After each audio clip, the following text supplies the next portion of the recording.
Let me just recap us. Adair. What about Dad? Okay. All right. What a... Jen.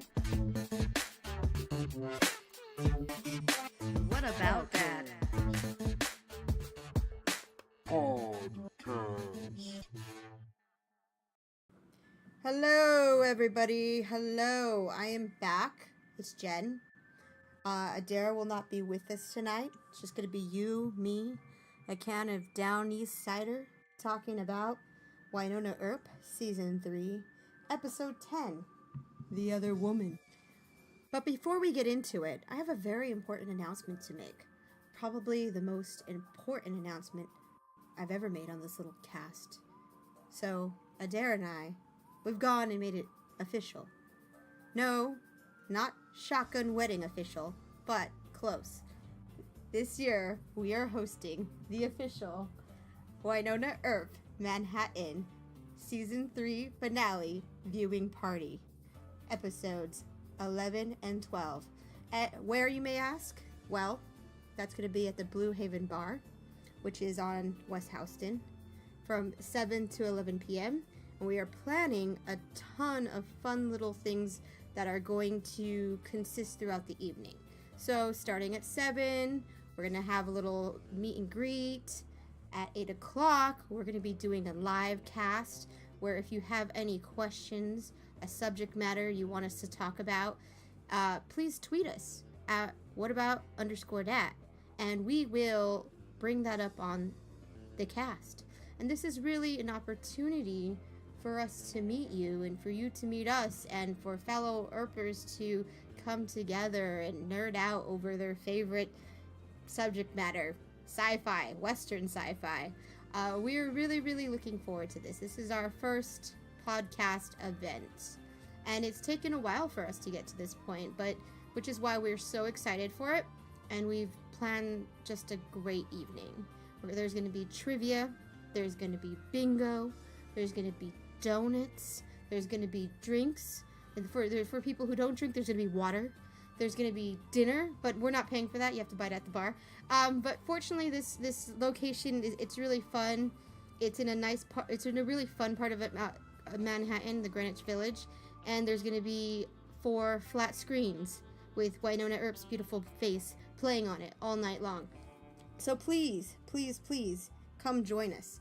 If you are someone who watches alone, we are here for you. We are your people. Do not be shy. Come out and join us. And we would love to have you. We'd love to meet you. We love just to commiserate over the season together. All right. So now I'm going to move into this specific episode. And there is just so much to unbox. My first overall impression of this episode was that they have done a really good job of getting us where we need to be moving into these last 2 finale episodes. The show, the writers of the show. At the beginning of the season, I felt like there were so many characters and a ton of plot lines, and what they've really done well is they've sewn it all together into this penultimate crisis where it feels like everybody has an important part to play.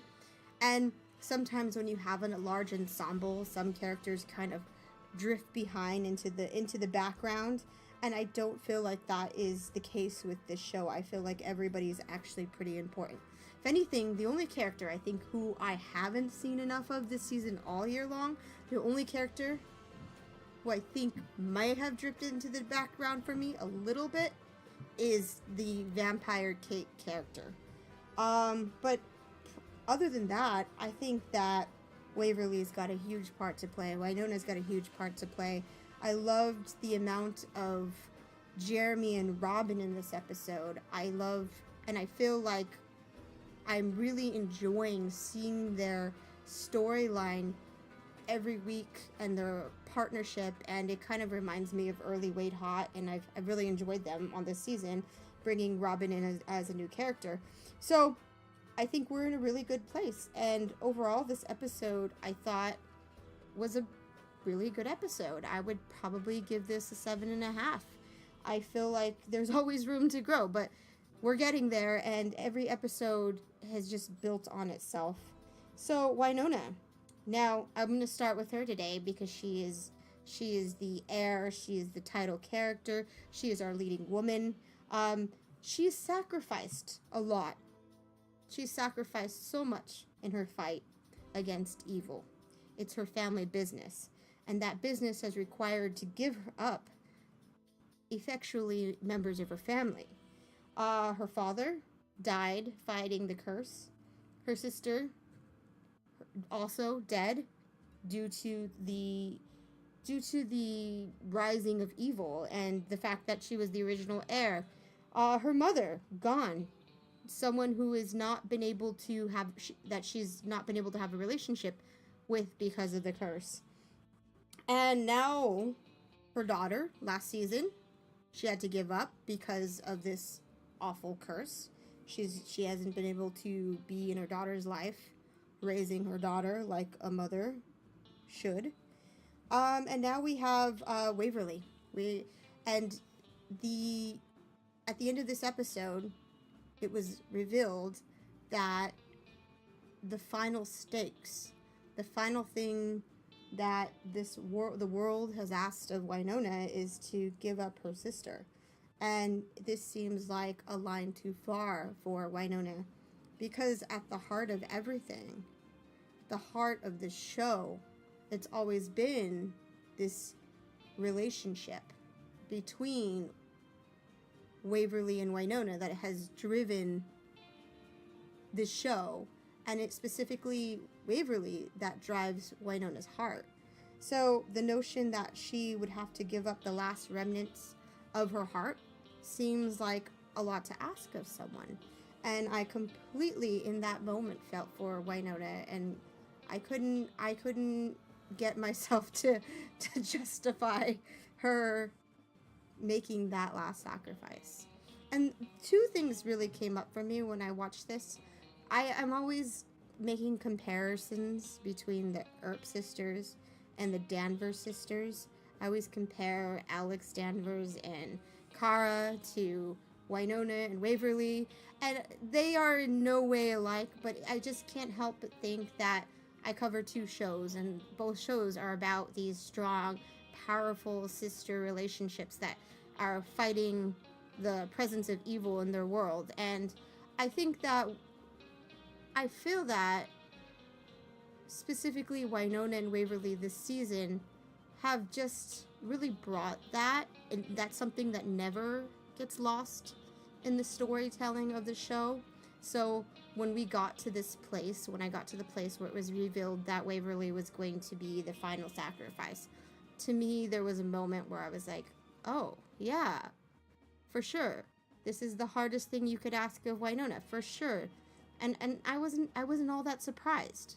I felt like intrinsically I felt that coming. I never made that prediction on this podcast, but I did feel that it made a lot of sense, and it is the greatest thing it is the worst sacrifice Wynoona could make. So my thoughts on this is that in episode 11 and 12, this upcoming finale, do I think we are going to see Wynoona sacrifice Waverly? And by sacrifice, Waverly would become a stone, effectively. That seems to be what happened to her father. It seems that Julian is a stone somewhere in purgatory, because according to the mythology, we found out that's what happened to angels who guard the Garden of Paradise. Julian, Juan Carlo, it was revealed in this episode, were the guardians of paradise. Purgatory is paradise. It is where, and there was a lot of archetypes in this episode, and so I had to think about this, and it just feels like this is my TV instinct talking right now, but I don't see the show turning Waverly into a piece of stone. I don't think that's where we're going to be with an end game. I just don't see it happening. And part of the reason why I don't is because this season we've already lost Dolls, who was a huge major character, And to lose another major character on the show in the finale, it feels like too much, because the cast is not some huge Game of Thrones cast where there's like 20 or 30 characters and people get killed off weekly. This is a relatively smaller cast, and Waverly is kind of like the face of the franchise, and I just don't see the Way Hot being broken apart. But I do think that in this finale we are going to have to see what kind of trials or tribulations, what things people give up to save Waverly. And that's where I was thinking my prediction is that Bobo might be the sacrifice. He might get turned to stone instead of Waverly. They seem to have this connection. I am more curious than ever about the Waverly and Bobo connection. I feel like that is one of the secrets of the show that hasn't been made clear to me yet, and I want to know still how they are kin. And so that is something that I'm really that was something that was unearthed in this episode that made me just curious to see where they're going with Bobo. I really like this character. I love Bobo. I've always felt like he is one of the characters that felt ripe to become a full-time cast member on the show. And rather than bring in somebody to replace Dolls, I would have loved to seen Bobo's just, gel right in there. To me, he's almost kind of like, in Orphan Black, they have the crazy sister, the crazy Russian sister. That's what Bobo kind of reminds me. The crazy Russian clone. I forget her name. But yes, Bobo is like the crazy uncle at the party. And I enjoy him. In this episode, one of my favorite scenes was between Robin and Bobo and the jazz music from Montreal. And I just loved the way that Bobo appreciated jazz music. It really showed his humanity in the moment. And and this show has always done such a good job of casting him in the gray. I feel like they really seek to cast Doc in the gray and make us question what side or where his loyalties lie. But I feel like Bobo, they actually kind of succeed at that even more so. Because I looked at this guy and I'm like, oh, he's crazy, he's gonna kill you. And then the other moment he's listening to Montreal jazz saxophone music, and it was really great. And I've never thought to ship Robin or Bobo, but in that moment I was like, actually, I'm kind of feeling this couple. I'm kind of feeling this as a couple. Robin would be, and Bobo would be like the cutest thing in my eyes. Please make that happen. Other moments in this episode that I thought were pretty great was the moment when Maeve called Doc Wyatt Earp's boyfriend. And that was something that really actually, the notion of Doc and Wyatt Earp being romantically entangled was something that I was really questioning in season 1, because I'm taking a cider sip just in case you all want to know. Okay. I feel like I just need to replenish. But in terms of Doc and Wyatt Earp, I always thought that Doc and Wyatt Earp had some deep-seated love that existed in the 1800s, and that there was a reason why Doc was so intertwined in the Earp family mythos. And I would always really wanted them to make Doc's have a love for Wyatt be a canon thing, and this is probably as close to canon as I'm gonna get in terms of the show giving me some red meat to think over for a while. So I really enjoyed that. Other moments, and now last week I wasn't here to talk about it, but let's talk about it. Mercedes' widow. I don't think I can ever not call her Mercedes' widow. She probably has a last name, but Mercedes' widow is back and better than ever. And I was so excited about this that we got her in 2 episodes, because Mercedes last season was she was a wonderful antagonist. But before that, she was even just kind of like, the catty town high bitch who challenged Wynoona on a level that she needed. She was that pedestrian presence in Purgatory, and I always thought that she'd be a great member of the Earp family. She's probably the Earp Team Earp. She's probably one of my top 2 or 3 nominations to stay on Team Earp, to fill the slot of dolls. So I was really happy to see her back. I was happy to see her face intact. I really love this actress. I think she just has such a range, and her ability to play evil versus her ability to play like good and restored. And one of the best part about seeing Mercedes was just seeing her and, you know, being Mercedes, moving back into her house, going on Tinder dates. I can't wait to see her. She's coming back in the finale, I guess, probably in one of those episodes. And this is just an actress I feel should be coming back to the show on a returning level in the same capacity that Bobo should be returning. I actually could see Bobo being a full cast member and Mercedes being like a week-to-week one. But it was great seeing Mercedes back in the world of Purgatory.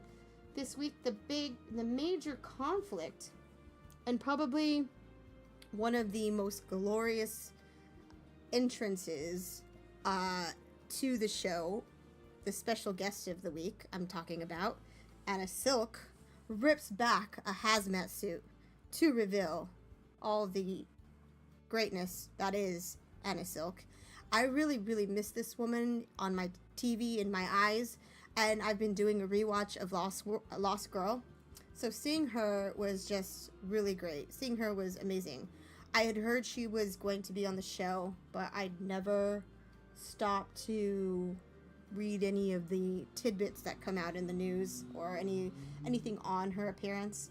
I really, really hope to see her interacting with Zoe Palmer when Zoe Palmer was on the show. I think that's probably the only disappointment I have, actually. I was hoping their characters would cross paths, and for some reason, I thought that Zoe Palmer would be the good guy, and Anna Silk would return and be the season's bad guy. And it kind of ended up being quite the opposite. We had a crazy demon, Zoe Palmer, and we have a world saver, Anna Silk. And it feels like Anna Silk's Kevin, the world saver. It feels so seamless. It feels as if she jumped out of the Lost Girl world and into this world. And it feels as if she could almost just be Bo. Bo, slightly in the future, a few years down the line, jumping out of the doll to go do some investigative work on a case in Purgatory. And I feel like you could almost just string both shows together and they could exist in the same world at the same time. Kevin, in fact, is Bo. And actually, I would love to see that happen. Somebody fanfiction that for me. Yeah, please do that. I'm making it happen right now in my brain. But I really missed her. And in fact, if the Bobo jazz scene was one of my favorite scenes in this episode, and when I watch a scene, I always watch a scene for conflict. And I feel like, for me as a writer, if I can't find the conflict in the scene doesn't exist. And I was looking for the conflict in that scene, and I didn't really think it existed. So if it wasn't really a scene, because a scene is defined by its conflict, then it was a moment where you learn something about the character of Bobo. And I felt that was nearly the same in the scene we had with Anna Silk and the Pickles. And I felt that both of these moments, which tell you about a character, revealed something very interesting. And I really, really enjoyed the Anna Silk pickle moment. I enjoyed the dry humor of that moment. And I enjoyed the comedy happening at the same. I enjoyed the comedy and the drama happening at the same time in tandem.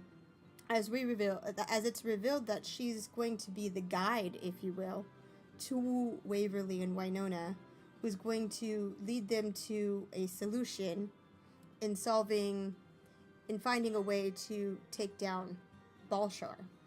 And so Anna Silk, her presence this week really surprised me. She's currently a world saver slash guide slash, I don't know, she's rather ambiguous. Not too much has been revealed about her, and I actually don't want to dig around. I just want to see what happens. And part of me, like I said, is still like hoping they'll bring Zoe Palmer back from the dead. Just kidding. Not kidding. I really am hoping for that. So I think that what we found was that there was another way to kill Balshar. It was a weapon, which was in fact his own hand. And that could be used in lieu of Peacemaker to combat him.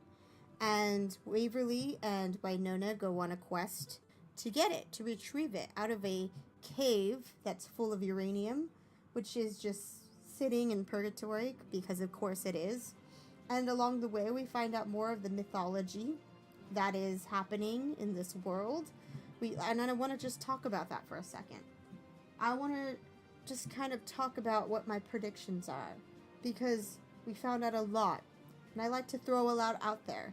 And so far, Adair and I have been right about one thing, which was we were right about the ring of Balshar, and we were right that Waverly was an angel, and we've been right so far. We've been really spot on this year with our TV watching predictions. So I'm going to make a few more right now. So I think if you have the Garden of Eden being paradise lost, or paradise being a sanctuary, and you have all these archetypes. So you have the tower, and you have guardians, you have two angels. So it makes me think that in this timeline, we need to see these kind of characters arrive and replay itself again. So I'm thinking that, I still think that Adam and Eve are Waverly and Nicole. I think that Balshar is clearly the devil, or the fallen angel, Lucifer. Snake, devil, kind of coincides hand in hand. This is what left me questioning. Who are the two angels that were guarding it? And how are they going to amass in the world again? So I was thinking, if I had to say who the two angels are, I would say they were Bobo this time round, and maybe Doc, because they seem to be polar opposites of each other, and they seem to be interconnected through time. I'm really curious to see. I still think that we're going to end with 4 weddings and no funeral. We're going to end with a way hot wedding. I just feel like that's where we're going. And I think more than ever that Nicole Hott has some demon blood in her. I think she, in some capacity, if Waverly is an angel, she is a devil of some sort. I'm not sure. I just feel that she is so intertwined with Waverly's storyline. She's Adam. She's the opposite of an angel. She's the devil. I just keep thinking that that's where they're going with it. So those are my predictions, and those are my thoughts on the episode. Other things to talk about. Oh, one more thing. Charlie. So we had Doc in this episode, and he was inhabited by Maeve. And whilst under the influence of Maeve, he lost control and he killed Charlie. And did I see Charlie's death coming soon? No, I didn't. I can't really say that I did. But I do think that they did a good job of developing this character, because when he died, I did absolutely feel Nicole's rage towards Doc, the misplaced rage towards Doc. And I definitely think it's going to be there's a lot to see happen in episode 11, where Waverly has the hard conversation with Nicole. Hey, I gotta be a stone to save the world. And Wynonna finds out that her picture-perfect normalcy has yet again been torn from her. These are going to be really big factors, and that's kind of like something I'm really looking forward to seeing be closed. The ends being tied up within the story being pushed along. Anyways, so those are my predictions. Those are my thoughts on this episode. I thought this was a great episode. I really enjoyed watching it, and thank you everybody for joining me this week on the podcast. I look forward to seeing anyone in the Manhattan area who manages to make it down this week. It's going to be so great. Thank you all for listening. This is Jen. Have a great night. Good night. Thanks for listening. And if you want to take us on the go, we are now available on Podbeam, Spotify, iTunes, iHeartRadio, and YouTube. And if you want to slide on over to Twitter, make sure you find us at whatabout_dad. Hope to see you soon.